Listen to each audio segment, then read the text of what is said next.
जी अस्सलाम वालेकुम फ्रेंड्स, मैं ज़ुबैर खान आपके साथ हाजिर हूँ आपके अपने चैनल फीफी एफएक्स में। जी फ्रेंड, जिस भाई ने भी कल की मेरी वीडियो फॉलो की होगी, जिस भाई ने भी मेरी वीडियो देखी होगी, तो अल्हम्दुलिल्लाह उसने एक अच्छा प्रॉफिट गेन किया होगा। मैंने आपको बताया था कि friends gold market up side को रिज्यूम कर सकती है, अप साइड पे जा सकती है, लेकिन मैंने उसके लेवल भी दो आपको बताए थे। पहला मैंने लेवल बताया था 1854 से 1857 तक का एरिया, और अगला मैंने आपको एरिया बताया था फ्रेंड्स 1863 का। तो आप देख सकते हैं कि अल्हम्दुलिल्लाह मार्केट ने 1865 तक ऊपर गई, वहीं से सेलिंग आई।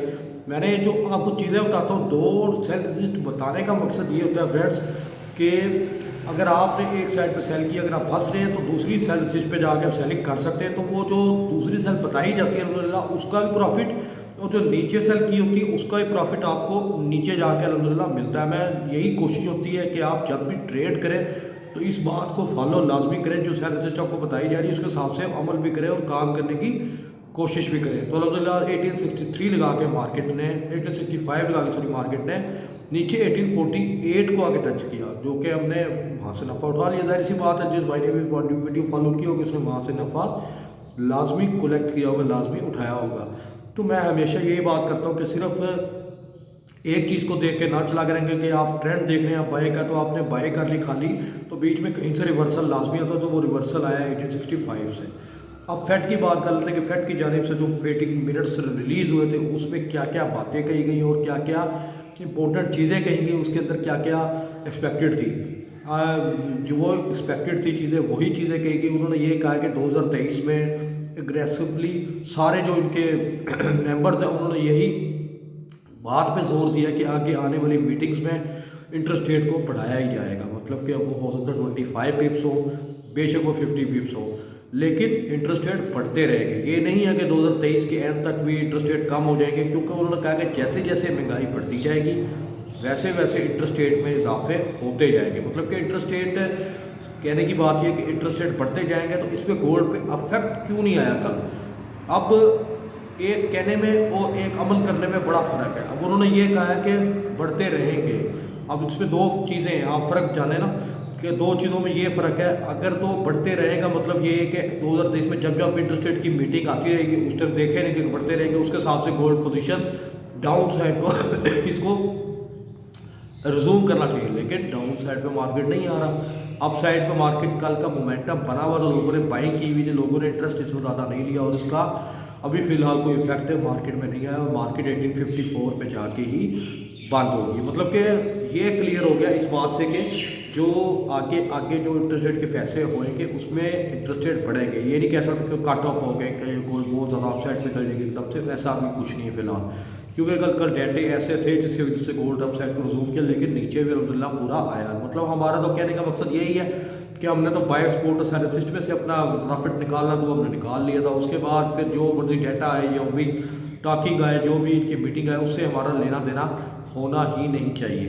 तो आप अब इस बात का बड़ा ख्याल करें, इस बात को हमेशा देखा करें कि जो चीज़ें आपको बताई जा रही हैं, ना कि सिर्फ इस चीज़ को कि सिर्फ आपको सपोर्ट दृष्टि बता रही है, आपको ट्रेंड को फॉलो लाजमी करना होता है। क्योंकि मैंने वीडियो सिर्फ एक टाइम बना रही है, तो मैंने आपको कहा अगर कोई भी और कोई चीज़ होती है तो मेरे व्हाट्सएप नंबर पे मुझसे रब्ता आप कर सकते हैं, वीडियो के स्टार्ट में आपको मिल जाता है। तो आगे आपका रब्ता करना ना करना वो आपके अपने ऊपर डिपेंडेड है, क्योंकि काम करना ना करना हर इन्वेस्टर का अपना एक रोल अदा करना होता है। सिर्फ हमारा काम ये तो नहीं है कि हम ट्रेड आपका अकाउंट ही मैनेज करें, ऐसा कुछ नहीं कर सकते अभी फ़िलहाल।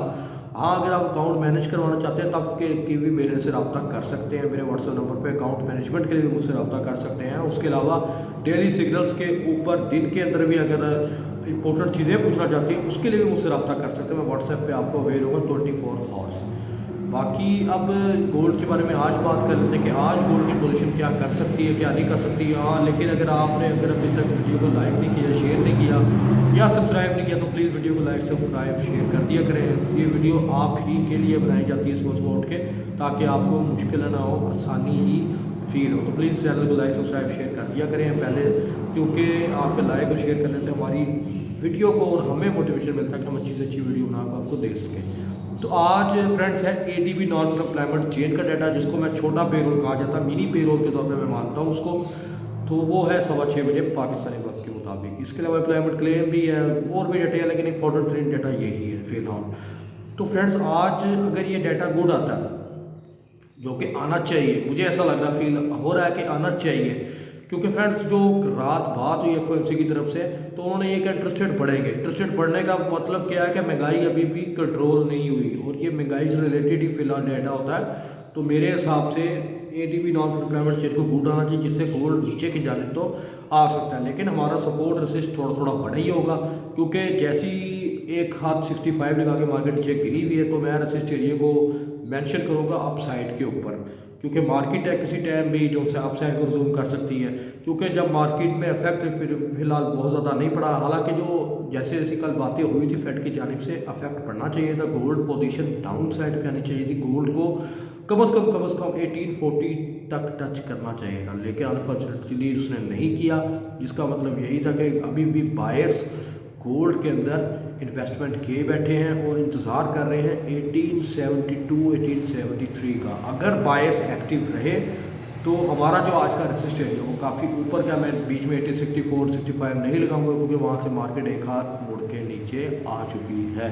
तो आज का हमारा रेसिस्ट एरिया फ्रेंड 1872 का हमारा रेसिस्ट एरिया पहला यही रहेगा, और एक ही एरिया रहेगा हमारा 1872। और मैं जब दो रेसिस्ट देता हूँ तो मुझे दो फील हो रहा था कि मार्केट दो साइड पे जा सकती है, तो मुझे ज़्यादा से ज़्यादा मार्केट ऊपर 1872 1873 तक ही लग रही है। अगर आपको मार्केट 1872 और 1870 के राउंड अबाउट मिले तो आप सेलिंग को अपॉर्चुनिटी का रिस्क लें। ये हमारा सेलिंग रेसिस्ट एरिया हो गया।